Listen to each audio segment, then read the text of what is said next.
I'm just getting my other phone real quick, and then I guess I can get my iPad. I'm on my bed right now.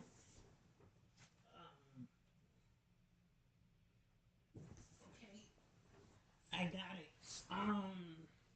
Let's go to the other screen. Here we go. Let's go, baby. Okay, we in it, bro. Well, that nice transition. I like it.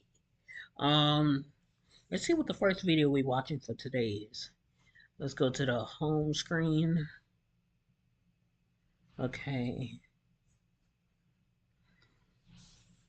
I like this video, and I probably will watch it later, but let's see what they talking about. It's the fourth day of 2024 and the wrestling world continues to be crazy. I didn't expect to wake up today to see that Dolph Ziggler has joined New Japan, but here we are. He showed up and had a brawl with David Finlay. The two continued their brawl during the post-conference. Things were hectic. Nick Nemeth has his eyes set on the Global Heavyweight Championship. I think he's going to do great things in New Japan. His time in WWE needed to come to an end, especially after being there for almost 2 decades. The company wasn't really using him too much, and he didn't get that much TV time. So I think this will be very good for Nick. I love how all the free agents are showing up around the world in so many different promotions. Things are going crazy in 2024. It's only been 4 days, but I already think this might be the craziest year of wrestling just based off these 4 days.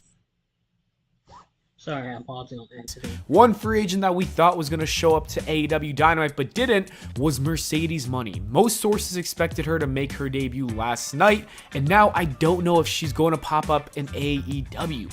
There are even a few other things that make me think she might be ending up coming back to WWE as Sasha Banks. Her profile page on WWE.com has been recently updated just 24 hours ago. The same thing happened to CM Punk prior to his return. The IWC has been buzzing about this last night, and on top of that, her song Money is no longer available on Apple Music. These little details got me thinking she might be coming back to WWE. It would make sense since WWE is going to try everything in their power to throw us off like they did with CM Punk, so we all get shocked. This year's Road to WrestleMania is absolutely insane, and to make things even more crazy, Boozer said this about Mercedes.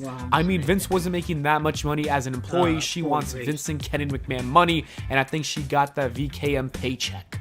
This means she most likely signed a huge deal. We don't know if that's with AEW or WWE just yet, but what do you guys think? Let me know in the comments below. Wherever it is, it's nice to see that Mercedes got paid. WWE recently announced that Money in the Bank this year will take place in Toronto. That's pretty cool. The trend of PLEs happening in countries outside of the US is nice because those crowds are so much better, and you'll love to see the expansion around the world. Hopefully Triple H gets it right with the Money in the Bank winner this year, because so far it's looking like he made 2 mistakes in the last couple of years. While this news is exciting, this is reportedly the huge announcement that Triple H had today, and that's kind of disappointing. I don't think he needed to gas it up like this. Like, you really didn't need to say anything about it. It feels like when Tony Khan used to hype up every small announcement a few years ago, a lot of people didn't like that. I wasn't a fan, and I'm not a fan of this with Triple H. What I am a fan of is Jade Cargill. There's been some new footage released of her training at the dungeon. Natalia posted it on her IG. She's looking really sharp in that ring, and I think once she makes her debut, she'll be ready to put on some great matches in the women's division. If I had to guess, she's debuting at the Royal Rumble, and I think there's a good possibility that she wins and even fights Rhea Ripley for the World Championship on one of the nights of WrestleMania. If not, I do think that Jade will have a lot of eliminations in the Rumble match itself if she doesn't win.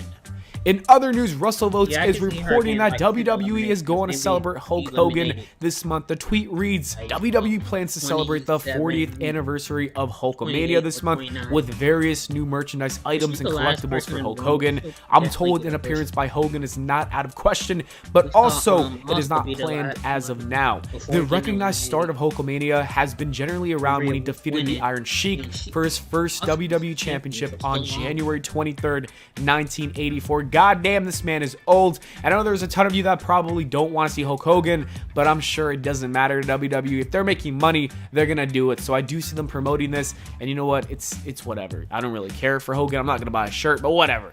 Anyways, I'm sure you've seen this spot by now, but I want to show it again because this is just unbelievable.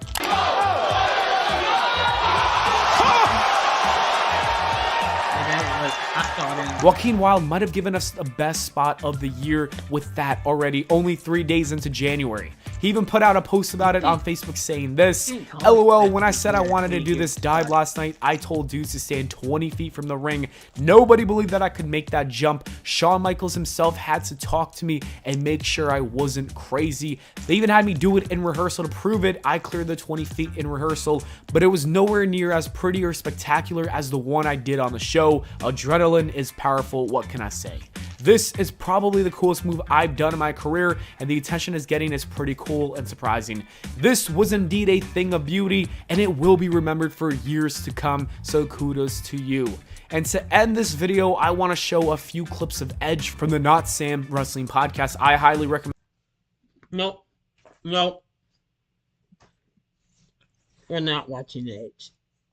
That's a no-no.